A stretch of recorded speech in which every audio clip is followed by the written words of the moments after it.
Hello friends, आप सभी का स्वागत है आपके अपने YouTube channel new rise classes पे।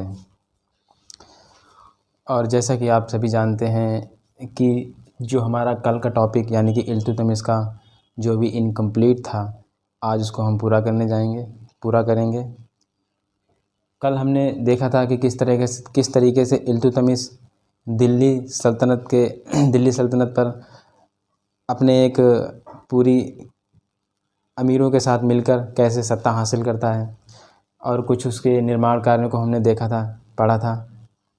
इसी सिलसिले को आगे बढ़ाते हुए आज हम कुछ अन्य तथ्यों को पढ़ेंगे जो कि आपके परीक्षा की दृष्टि से बहुत ही अति महत्वपूर्ण है। तो आइए जानिए कुछ हम और इल्तुतमिश के अन्य कार्यों के बारे में। जैसे कि इल्तुतमिश ने एक मकबरे का निर्माण करवाया था और इल्तुतमिश को मकबरा शैली का जन्मदाता भी कहा जाता है। इल्तुतमिश को मकबरा शैली का जन्मदाता कहा जाता है क्योंकि इन्होंने जो मकबरा बनवाया था वो अपने ही पुत्र का बनवाया था, अपने ही पुत्र का पहला मकबरा बनवाया था। तो इनको मकबरा शैली का जन्मदाता कहा जाता है। मकबरा शैली का जन्मदाता कहा जाता है। जन्मदाता कहा जाता है। इल्तुतमिश को मकबरा शैली का जन्मदाता कहा जाता है। इनके पुत्र का नाम जिसके नाम पर इन्होंने मकबरा बनवाया महमूद था। गियासुद्दीन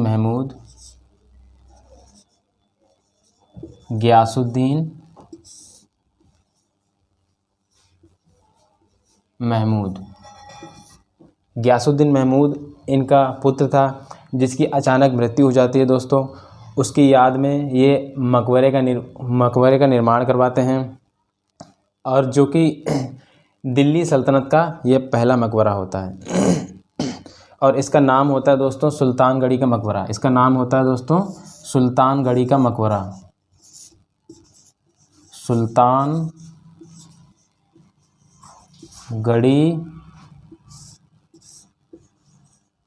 का मकबरा।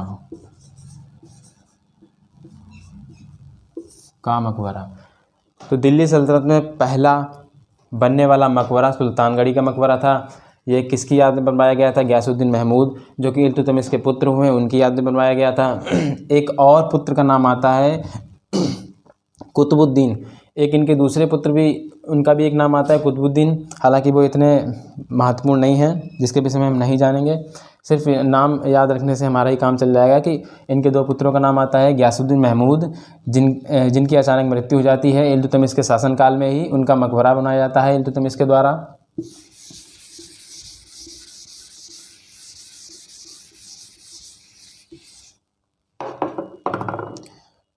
एक अन्य कार्य जो इन्होंने करवाया,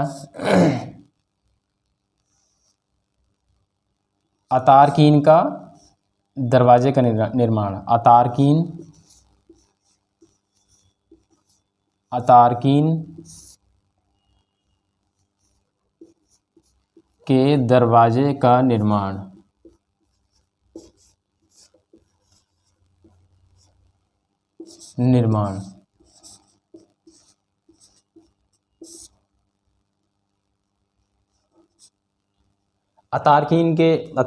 यानी ये नागौर में एक अतारकीन के दरवाजे का निर्माण इनके द्वारा करवाया जाता है। और कहा जाता है कि अतारकीन में जो दरवाज़ा बनवाया गया था, इसका जीर्णोद्धार यानी कि इसकी बाद में मरम्मत मोहम्मद बिन तुगलक के द्वारा हुई थी। बाद में मोहम्मद बिन तुगलक ने इसकी मरम्मत करवाई थी और यानी कि इस अतारकीन के दरवाजे को देखकर ही अकबर के मन में ये ख्याल आया था कि क्यों ना अतारकीन के दरवाजे की तरह हम भी एक ऐसा बड़ा दरवाज़ा बनवाएं। और इसी से सबक लेते हुए इसी से ही अकबर को प्रेरणा मिली और इसी से ही उसने प्रेरणा लेकर फतेहपुर सीकरी में बुलंद दरवाजे का निर्माण करवाया था। अकबर ने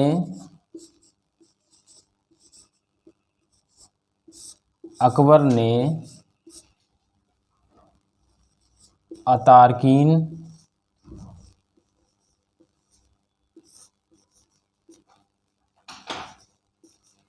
के दरवाजे से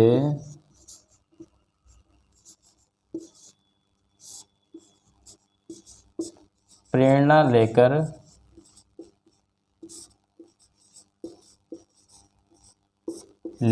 ही बुलंद दरवाजे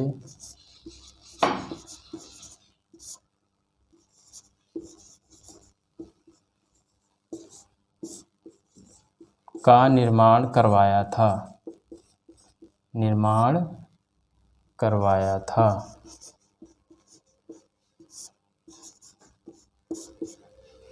अकबर ने अतार्किन के दरवाजे से प्रेरणा लेकर ही बुलंद दरवाजे का निर्माण करवाया था।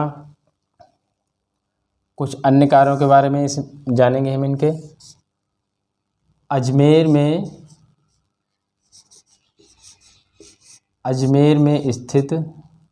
में दोस्तों आप सभी जानते हैं अजमेर में एक बड़े ही प्रसिद्ध सूफ़ी संत यानी ख्वाजा मोइनुद्दीन चिश्ती की दरगाह है और उस दरगाह का निर्माण भी इल्तुतमिश के द्वारा ही करवाया गया था।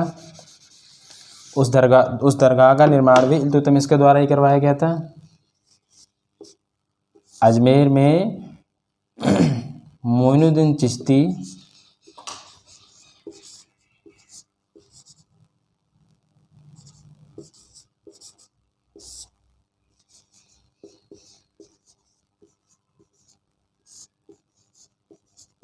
की दरगाह का निर्माण भी इल्तुतमिश द्वारा कराया गया। इल्तुतमिश द्वारा कराया गया।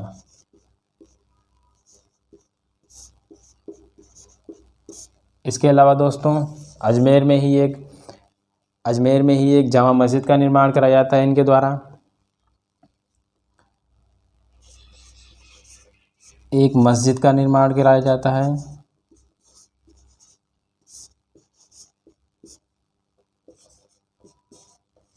एक मस्जिद का निर्माण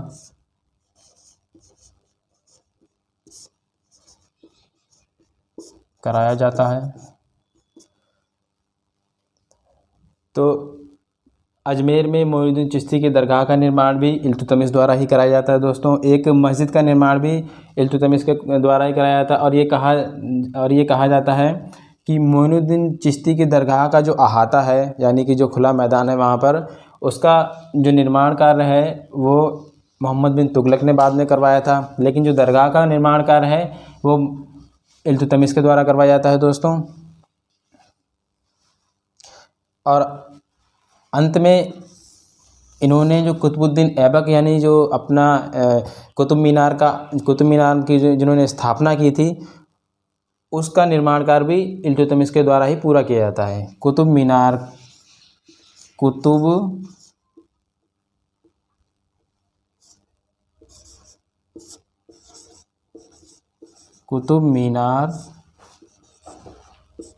का निर्माण कार्य इल्तुतमिश के द्वारा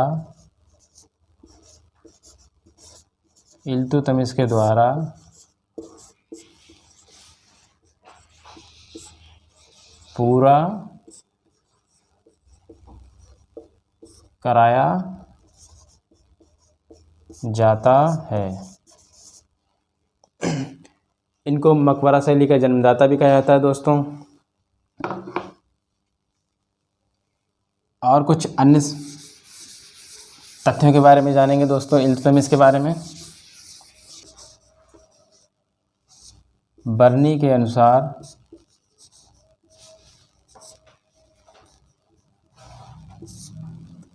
दोस्तों जियाउद्दीन बर्नी के अनुसार एक स्टेटमेंट दिया जाता है इल्तुतमिश के विषय में। जियाउद्दीन बर्नी कहते हैं कि इल्तुतमिश अपने आप को फिरदौसी के शाहनामे में अफरासियाब के वंशजों से अपने आप को जोड़ता है। इल्तुतमिश व बलबन दोनों फिरदौसी के शाहनामा में वर्णित अफरासियाब के जो वंशज हैं उनको अपने आप से ये जोड़ते हैं, दोनों बलबन और इल्तुतमिश। इस प्रकार ये निम्न वर्ग के लोगों से घृणा करते हैं। और जियाउद्दीन बर्नी इनके विषय में कहते हैं कि इनके विषय में कि इल्तुतमिश ने 33 उच्च अधिकारियों को, अपने प्रशासन के 33 उच्च अधिकारियों को सिर्फ इसलिए इस उच्च वर्ग के अधिकारियों को इसलिए हटा दिया था क्योंकि वह निम्न कुल से संबंधित थे, और बलबन ने 30 अधिकारियों को इसलिए हटा दिया था क्योंकि वे भी निम्न कुल से संबंधित थे। तो बलबन ने 30 अधिकारियों को अपने हटा दिया था, जबकि इल्तुतमिश ने 33 अधिकारियों को हटा दिया सिर्फ इस वजह से क्योंकि वे निम्न कुल से संबंधित थे। और ये दोनों बलबन और इल्तुतमिश अपने आप को अफरासियाब के वंशज मानते थे।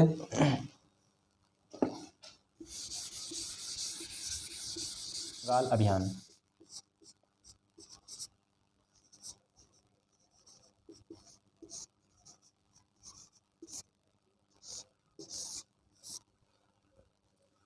कहा जाता है कि जब बंगाल यानी कुतुबुद्दीन ऐबक जब कुतुबुद्दीन ऐबक की अचानक मृत्यु हो जाती है घोड़े से गिरने के बाद, तो वहाँ के जो शासक थे वहाँ के शासक अली मर्दान ने खुद को स्वतंत्र घोषित कर लिया।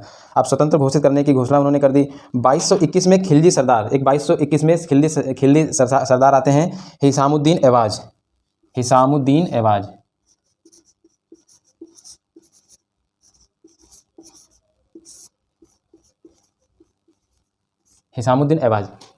ऐवाज अली मर्दान के साथ युद्ध होता है। हिसामुद्दीन ऐवाज का, अली मर्दान का, और हिसामुद्दीन ऐवाज विजयी होता है और अपने आप को खुद को स्वतंत्र घोषित कर देता है।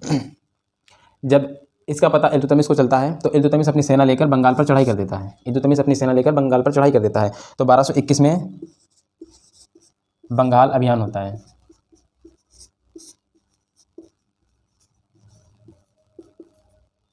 1221 में दोस्तों बंगाल अभियान होता है। हिसामुद्दीन ऐवाज ने खुद को एक उपाधि दे रखी थी गियासुद्दीन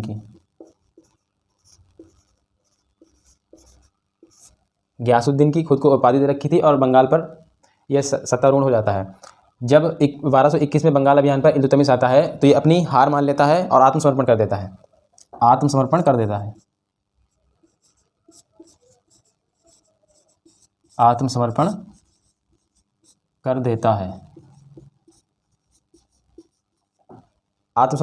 है।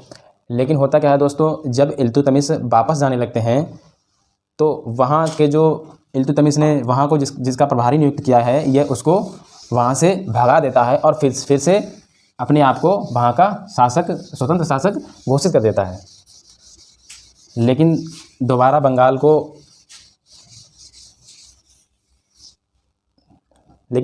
को जीतने के विषय में इल्तुतमिश विचार करता है, लेकिन वह अपनी सेना को लेकर वहाँ नहीं पहुँच पाता है क्योंकि वह अन्य प्रशासनिक समस्याओं में उलझा हुआ होता है, जिस वजह से बंगाल पर पूर्णतः स्वतंत्रता कब प्राप्त होती है? 1231 में बंगाल को पूर्ण रूप से विजित किया जाता है।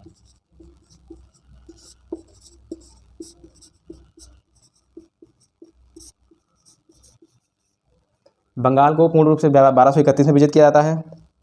तो इस प्रकार दोस्तों ये बंगाल को पूर्ण रूप से विजित किया जाता है।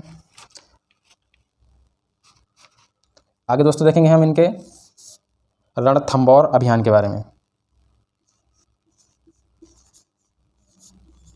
रणथंभौर अभियान। तो दोस्तों रणथंभौर अभियान जो हुआ था 1226 में हुआ था और वहाँ के शासक वीर नारायण थे।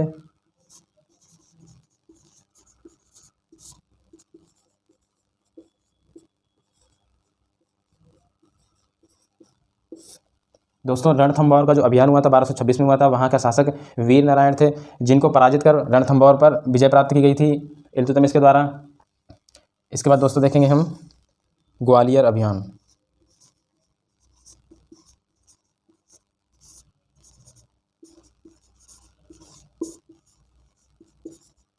ग्वालियर अभियान, तो दोस्तों ग्वालियर अभियान जो हुआ था दोस्तों 1231 में हुआ था।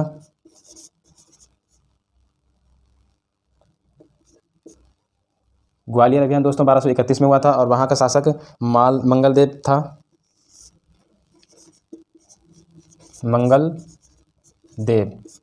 मंगलदेव को पराजित कर इल्तुतमिश ग्वालियर को विजित करता है। और अंतिम बामियान अभियान।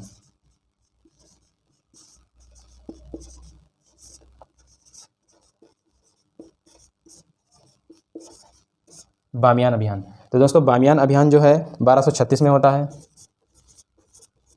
बामियान अभियान 1236 का अभियान है दोस्तों इल्तुतमिश का, और कहा जाता है कि बामियान अभियान ही इल्तुतमिश का अंतिम अभियान था। बामियान अभियान ही इल्तुतमिश का आखिरी सैन्य अभियान था, जिस अभियान में इनकी अचानक तबीयत खराब हो जाती है और उसी के दौरान वापस आने पर इनकी मृत्यु हो जाती है। तो अगर आपसे पूछा जाए कि अंतिम सैन्य अभियान कौन सा है इल्तुतमिश का, तो बामियान अभियान होगा 1236, और 1236 में ही इल्तुतमिश की मृत्यु हो जाती है। तो अंतिम अभियान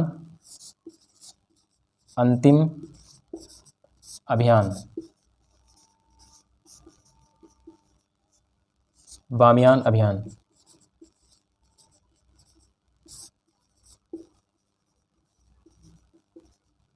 बामियान अभियान दोस्तों इनका अंतिम अभियान था 1236 में। और इसी अभियान के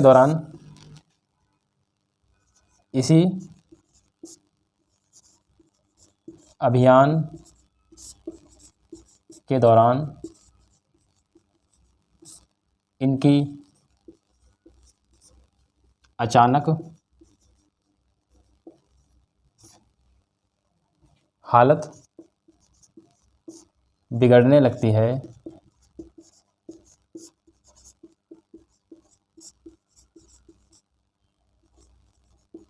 तथा इनकी मृत्यु हो जाती है।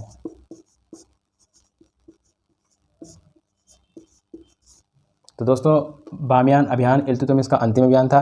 इस अभियान के दौरान इनकी मृत्यु हो जाती है और इनका जो शासनकाल है वो 1236 तक ही है। 1236 में, हालांकि 1236 में अपनी मृत्यु से पूर्व यह अपनी पुत्री रजिया को अपना उत्तराधिकारी घोषित कर देते हैं, लेकिन वहाँ के जो अमीर वर्ग के लोग होते हैं वह नहीं चाहते हैं कि एक स्त्री सिंहासन पर बैठे और वहाँ का शासन चलाए। हालांकि ऐसा होता नहीं है। जब इल्तुतमिश की मृत्यु होती है तो उसके बाद वहाँ के जो अमीर वर्ग हैं वह इल्तुतमिश के पुत्र को, एक और पुत्र का नाम आता है, इल्तुतमिश के पुत्र को रुकनुद्दीन फ़िरोज़ शाह को गद्दी पर बैठाते हैं, जो कि बहुत अयोग्य होते हैं। तो दोस्तों ये था आज का हमारा वीडियो इल्तुतमिश से संबंधित, जिनके विषय में हमने सारी जानकारी को जाना, सीखा, समझा कि इल्तुतमिश किस प्रकार अपने कौन कौन से उन्होंने अभियान किए, क्या क्या उन्होंने निर्माण कार्य किए, उनकी उपाधियाँ क्या थीं, उनके द्वारा दी गई उपाधियाँ किस किस को उपाधियाँ दी गई, हम लोगों ने पढ़ा। आगे दोस्तों आप कल पढ़ेंगे रजिया और रुकनुद्दीन फ़िरोज़ शाह के विषय में। तो दोस्तों कल का वीडियो बहुत ही महत्वपूर्ण वीडियो होगा, क्योंकि अक्सर लोग छोटे जो शासक वर्ग होते हैं उनको छोड़ देते हैं, और परीक्षाओं के दृष्टिकोण से वे ही सबसे महत्वपूर्ण टॉपिक होते हैं जिनसे प्रश्न पूछे जाते हैं। तो दोस्तों आशा करते हैं कि आपको यह हमारा वीडियो पसंद आया होगा। वीडियो देखने के लिए आपका बहुत बहुत धन्यवाद।